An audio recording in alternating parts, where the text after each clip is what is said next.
If you're an HR leader, Work Positive Nation, does it ever seem to you that you're relegated to the sidelines of your company to a support-only role? You see so much potential for the strategic involvement of people development in the HR organizations, right? And the growth, including profits. If only senior leadership gave you the opportunity. My guest today on this episode of the Work Positive Podcast has over 20 years of experience as a PHR certified HR leader in identifying critical business needs, collaborating with senior leadership, and executing effective HR plans. She knows how to elevate HR's influence to create a positive work culture, and she shares it all with you in this episode. Welcome to the Work Positive Podcast with your host, executive coach, and culture architect, Dr. Joey Fawcett. Discover strategies and tactics that work positive as Dr. Joey talks with industry leaders who create a positive work culture that attracts top talent and reduces team turnover. Discover how you can create a work positive culture that increases productivity and profits. Here's your host, Dr. Joey. Work Positive Nation, help me welcome my new best friend to the Work Positive Podcast, the Wendi Harris. Wendi, welcome to the Work Positive Podcast. Thank you so much for having me. I'm excited to be here. I am excited to have you here because, Wendi Harris, you have worked for one household name company. You are currently working with another household name company. Tell us who you used to work for and tell us who you work for now. Sure. I spent about 16 years at Disney doing all sorts of HR functions with a lot of different groups within the theme park and resort areas. And then I currently work for EA Sports, working on games such as Madden, PGA, and college football.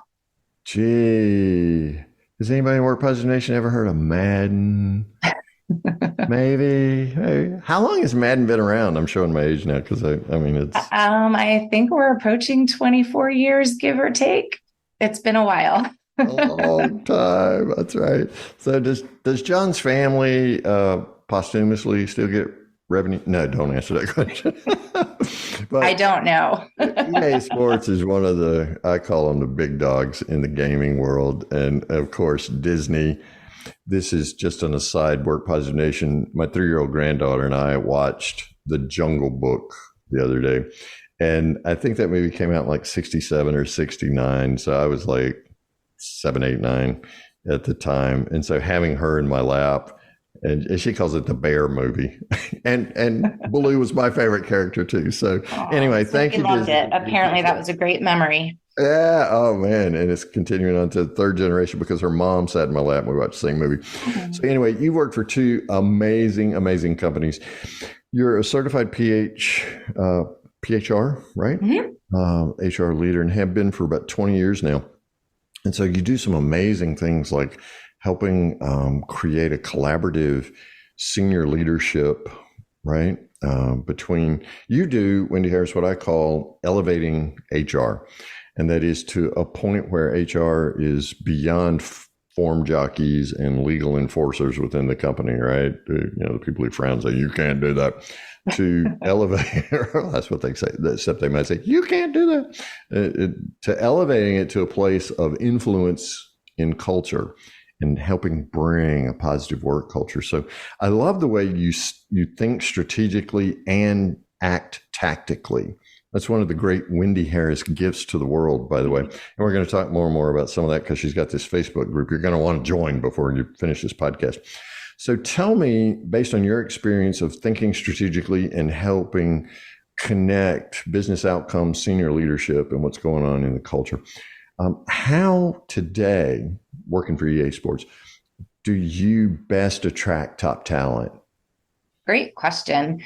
Obviously, first knowing truly what it is that you need, and not obviously the skill sets are important, but I also think part of the broader team. So you may need a software engineer, someone who can code, for example, but you may have a team made up of a whole bunch of coders. So what are some of the gaps that aren't on that team? And it could be something such as leadership or other types of softer skills, and really just understanding, again, more than just the skill sets, but the broader need of the team. And then, of course, partnering with talent acquisition, ensuring that they understand the business so that when they're in the marketplace reaching out to potential talent, they're able to tell the story and really connect that potential candidate to the company and why it could be a win-win for them to want to apply for that job and join the organization. Okay, you said a couple things there that tripped my trigger. One, telling the story. How do you help a team tell a story or help someone in talent acquisition tell a story that attracts top talent? Great question. I think storytelling becomes emotional. So it's really finding what it means to you on a personal level and then sharing it with someone else. I think that really helps build that relationship and build that connection. So specifically with our TA partners, we've invited them to meet the team, to almost understand what it is that the team does. So I'll use that kind of shadow experience, sitting with the teams, understanding what they do. And then, of course, they're a part of our broader team. So they've got that connection back to whether it's the game we're making or just the bigger team. They can then feel that personal connection. I think it helps tell, really, here's my experience and here's what I think you can get out of joining our team, really to engage that person to attract them to want to join the organization. Plus, specifically to EA Sports, it is a great brand. People have heard of it, are very familiar with it, and I think are intrigued by what it can be. And so I think it does help people see themselves there as well. Man, we all want a great story, don't we? And I know that's Disney's whole shtick, right? Is engaging people in a story, getting them involved in a story. And so how do I see myself in this story? I love that application of story to a team. So I'm making a big assumption here, but it sounds accurate based on your storytelling metaphor, which is the second trigger that tripped for me. How involved, Wendi, do you like to get a team in, say, this whole process of inviting somebody to consider being a part of EA Sports? I mean, usually it does start with our, talent acquisition teams. And, they're really looking to see, would this individual fit into our culture, not just EA Sports, but then breaking it down into the specific team that they're working with in terms of hiring. So, I think obviously there's the hiring manager, that person, that individual is going to be much more connected to the process in general, because ultimately they'll partner with TA to make the final decision. But knowing that it takes a village, right? It takes a village to really make a game. It takes a village to bring people into an organization, onboard them, make them feel comfortable and part of the team. So, we try to get everybody involved and engaged as much as possible from, again, just that first point of contact and really understanding, here's what we're looking for. We think you'd be a good fit based on your skills. I think it's that next conversation to understand, what is someone looking to get out of the company, and is it a good fit? Do the values match? I think all of that has to be aligned, or, if you do extend that offer and it's accepted and those things are not aligned, it's not going to be a successful match. Kind of like dating, right? Maybe you give it a try, but it doesn't always work out. But you want to at least engage in those beginning conversations to see what does align and can it work, in a longer term. I haven't dated in 100 years, but but I know what you mean. And I hope for not another 100 too. But you, hey, Work Positive Nation, you heard the spotlight come on, right? It's actually a floodlight. Values alignment. I mean, that is just huge for us in Work Positive Nation. So thanks for mentioning that. And we always want to know, because we in Work Positive Nation are collecting best practices. How do you, and leading EA Sports in human resources function, how do you ask questions, and what are the questions that you ask for that values alignment to ensure that's in place? That is a great question. I mean, I have not been with EA Sports for too long, just over a year. And those were questions I had with who is now my boss, but the hiring manager at the time. And I think part of that experience, frankly, is I wasn't necessarily looking for a job. It was just, hey, I'm kind of intrigued. Let's have a brief conversation. And, I asked questions around, what is the team looking for? Again, not necessarily focusing on specific skill sets. I understand the HR fundamentals and the foundational needs for pretty much any organization. But really, when you think about the broader team, what is the team looking for? I was able to do, research on the organization. So understanding very high level what the values are and bringing play to the world. Wow. Well, that sounds like fun. I want to have fun when I go to work every day. This would be a good match. So I think it's, obviously owning it from a candidate standpoint in the sense of doing a little bit of research, but just asking some of those questions of the hiring manager. And I do think some candidates get nervous about what questions can I ask and can't I ask? And then from an organizational standpoint, really being open and honest about some of that. This is the type of work that we do, and here are the values that, are very important and near and dear to the organization. Do those align with your values? I think it's okay to ask those questions and understand why the individual is seeking out this opportunity. What is it about the job posting that you found exciting? What skills are you most excited to bring to the table? I think those help get inside an individual. It allows them to share the stories and those emotional connections to see, is there truly an alignment here between values and could this be a good fit? Yeah. And stories again, right? Because we're inviting, if we're sitting in the HR space or the hiring manager seat, we're inviting them, tell me a story about how having fun and bringing play to life. Give an example of it. Just tell me a story. Of course, I would have tons of stories with my 3-year-old granddaughter around that. But anyway, it's an amazing thing when we start telling stories. You put your finger on a couple of things there, the vulnerability, the transparency, the authenticity that comes through when we're telling stories. It's kind of like we drop the pretense of, right, I got to sit up straight and talk and give all the right answers about my strengths and weaknesses. But instead, I'm telling you a story about what brings me joy in life and in this particular culture and value alignment case. I love that. Okay, so Wendi, we have attracted some top talent. The team has said, yes, this person's going to fit, values alignment, culture, et cetera, et cetera, et cetera. The hiring manager's stoked. So the person comes to work at the EA Sports. Then what? Because back to your dating metaphor, it's really, so many companies date hard. Then you get married, and then, I'm sorry, who are you? It's just kind of the way it rolls. Sometimes, so yeah. What do you do, Wendi Harris, to reduce team turnover? Because we know, minimum of 2.5 times a person's annual salary. Some studies suggest 10, 12, 15 times their salary annually to find someone else and train them. So how do we reduce team turnover? I wish it was a really easy scientific thing. And, obviously it gets complicated, right? I think the key is obviously setting clear expectations and really ensuring individuals know what's expected of them. And then, of course, onboarding them, welcoming them, really helping them become a part of the team, still being true to themselves, but understanding how their role fits into the bigger picture. I think lower in organizations, that is really hard for individuals to understand, how am I truly contributing to the finish line? And I find that definitely helps individuals understand the bigger picture when they can see what, their line of code or their product launch timeline.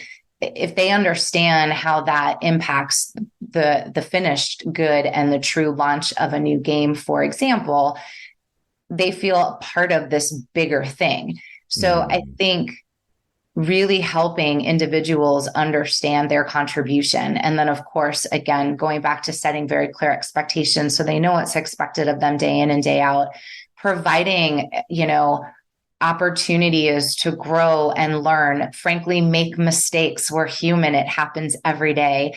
And of course, help learn from those mistakes so they don't get made again, and then continue, down the path and what that career could turn into. I think those are kind of those key things, and they should be done day in and day out. I know performance management becomes a big thing, and in essence, it is seen as a negative in the workplace, but we should be managing performance every single day. And it doesn't have to be bad, because people do great work every day as well. And we should be saying thank you and acknowledging, I know today was hard, but you gave it your all, and thanks, go home, rest, have time with your family. We'll see you tomorrow, type of thing. So I think that helps retain individuals. The other big thing is management. I know there's a lot of research out there that people don't leave companies, they leave their managers because they've had a bad example. They didn't feel that they were treated well. So I think one of the things that we work on every day is manager capability and making our managers stronger, better leaders, not just that they're managing the day-to-day, but that they're truly leading other individuals and helping them grow and develop, and mentoring and guiding them to be the best that they can be day in and day out. So I think all of those things put together help with retention.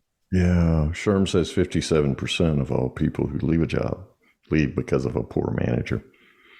And 2/3 of the ones who remain are considering leaving because of that same manager. And in fact, that's why in Work Positive Nation, we developed a Work Positive Manager Coach training program. It was for that very reason, so that you're not just making sure we do things right, but make sure we're doing the right things in terms of leading, and how do you create that positive work culture, and how do you lead people into being positive. So it's a daily dance, isn't it?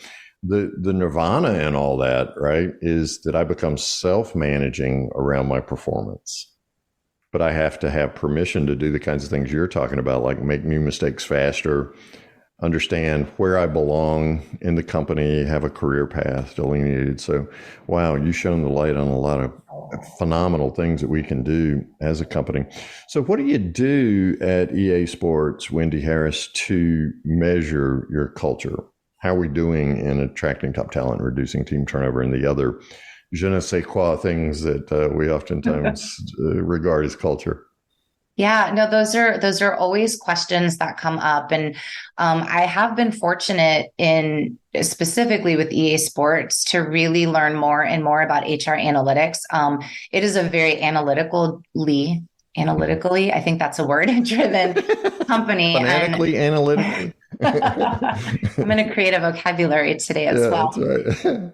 So my specific clients are all about data and numbers, and what does this mean, and what are the trends? And so those are things that personally I'm learning day in and day out with different tools. But we have our employee engagement survey, which we do twice a year. We also have a manager survey. We're constantly doing pulse check-ins just to see how the team is feeling. Making games is hard. The turnaround time is hard. The life cycle of a game is fast, and it's just not easy. Sometimes people are spending more time at work than they are outside of work. And so, that's another thing, we can talk through, but in terms of setting those expectations, so how do we help find that balance? So we are always looking at those survey results and looking and comparing, year over year, quarter over quarter. Gotcha. And looking at the trends.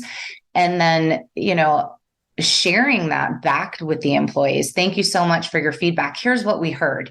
Here are the 2 to 3 things we're going to focus on over the next 6 months. And then we're constantly reminding them of the things that we're doing. Is it working? Is it not working? If it's not working, how do we make it better? So we're also trying to engage the employees in the solve.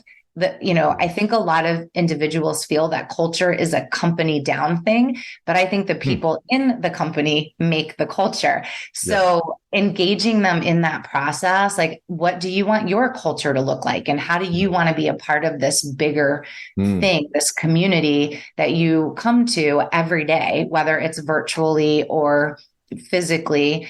That's really important. So we're constantly engaging our employees and asking for their feedback. Here's what we did. Is it working? Is it not? How do we tweak and adjust it? So we're constantly, like I said, looking at different data for all the things that we have talked about in terms of engagement, in terms of work-life balance.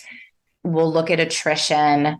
Again, it's a constant. There's so much data out there and a lot of time spent analyzing it. And then, of course, what is trending in the right direction? Okay, something happened and this is starting to decrease. Was it a moment in time? Did something just happen? What does this look like?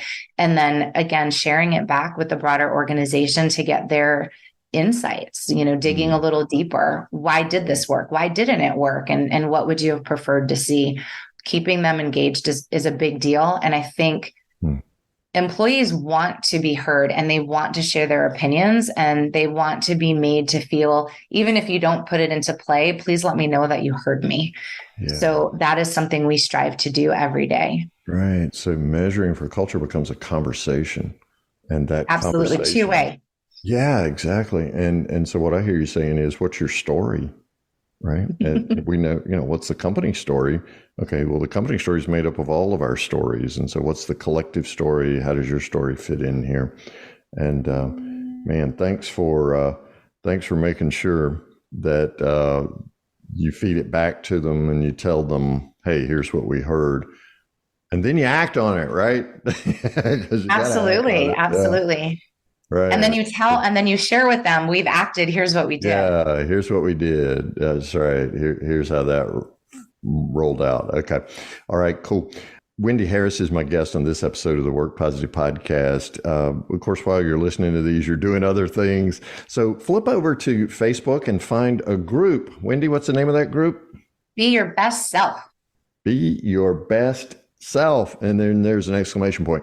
And you can find all sorts of Wendi Harris quips and quotes and suggestions and advice and just kind of her telling her story. So flip over there now, Be Your Best Self. And that's a Facebook group there that you can go to. Okay.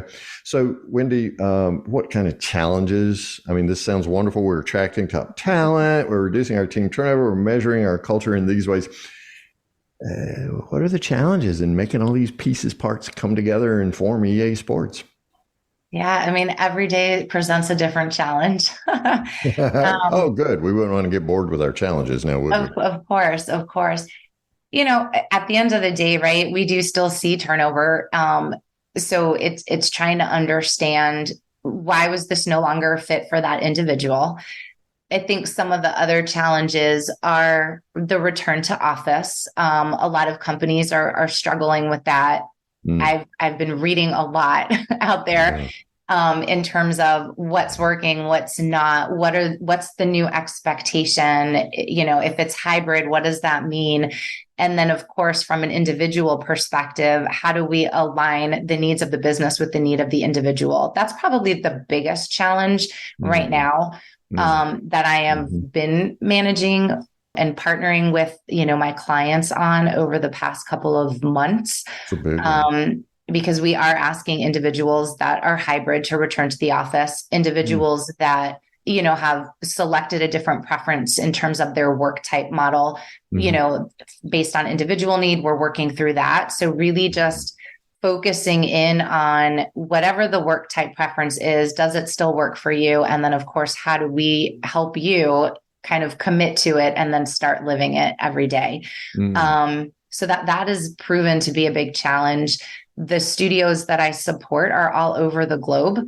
So time zones present some challenges. Obviously we are still living in the world of Zoom. Yes. And we always will, because we have teams all over the globe. Right. So time zones are another challenge for us. We want to be inclusive and make sure everyone is where they need to be and invited, to this meeting or that meeting, and ensuring that they have the information that they need to be successful every day. So what's the best way to ensure that they receive that information if they weren't there live? Is it recorded? So a lot of those challenges have presented themselves kind of post-pandemic as, whatever the new normal becomes, and we're working toward. That's right. Welcome to today. It'll be different from yesterday and tomorrow. Absolutely. Absolutely. Yeah, man, thanks. I think we're all scratching our heads around a lot of those challenges, and it's nice to know that we have a friend in the struggle in EA Sports, and Wendi Harris. So Wendi Harris, Work Positive Nation always wants to know from my guests, so I got to ask you, and I know you got an amazing answer. What is one thing we can do starting today to create a positive work culture right where we are? I love this question. So one of the things that I do, and I think that this kind of goes back to my Be Your Best Self group, is really just finding joy. And sometimes joy is really just the most simplistic things of the day. So just a very quick exercise that I try to do at a minimum once a month. I wish, I could dedicate more time to doing it, but I will literally set a timer on my phone for 2 minutes, and I will take a sheet of paper and I will just jot down things that bring me joy. A slice of pizza, ice cream, dancing around the house, watching my favorite movie, playing a game. I will just take 2 minutes and just jot all of these things down. Playing Madden football. And it could be even broader, something like traveling, which obviously takes a little bit more time. But Sure. I try to do that, like I said, at least once a month. And then I make a commitment to do, one of those things once a day. And so again, it could be something as simple as having ice cream, something a little bit more involved if you're, if it takes planning and true, like I said, a trip or something. I do like to travel. So that becomes a little bit planful. Hanging out with, I do have an 11-year-old, so hanging out with him, he's a huge gamer. So we usually end up playing games on our PlayStation. Yeah. So things like that, but just 2 minutes, time yourself, just write down all the things that bring you joy. And then, pick a couple off the list and commit to doing them. Yeah. Schedule it, budget it. It's absolutely. I live in my calendar, and from going to the gym to I got to, run this errand, everything is in my calendar, but it's the accountability for myself to actually get those things done. And I like the use of the word simple there for your do one thing. Man, it's the low budget items that are so high octane for me. And it's the things that I just overlook in the complexity of everyday life and decision making and decision fatigue and all the stuff that goes into making us who we are today. But just something simple, right? Just do something simple. And again, it sounds like a broken record. There's an ancient metaphor, right? I hate to sound like a stuck video game, but man, my 3-year-old granddaughter, she just really helps me focus in on those simple things. And, we just take a stick and out in the yard and do something fun with it, besides make piles of sticks, which I know some of my OCD friends do. Wendi Harris is absolutely amazing. So the best way to get up with you is through your Facebook group. Is that right? Yeah, that would be great. Okay. And give us that name again. So, because we're on Facebook right now, we're typing it in. Oh, awesome. Yeah, it is Facebook. I think Yeah. Well, you don't have to give us the URL. What's the name of the group? Be Your Best Self with an exclamation point. Be Your Best Self, Work Positive Nation, exclamation point. I'm loving it. Wendi, thanks so much for sharing so much knowledge and wisdom with us today, because a great 20-year career with Disney, now with EA Sports. I've learned a lot from you today. Thank you, Wendi. And I know Work Positive Nation has too. So thanks for being on the program. Thank you so much for having me. This was so much fun. Thank you for listening to this episode of the Work Positive Podcast. Please share this podcast with your friends who are HR and small business leaders so they can do one thing today to create a positive work culture that increases productivity and profits. I'd like to give you a free Work Positive course just for listening.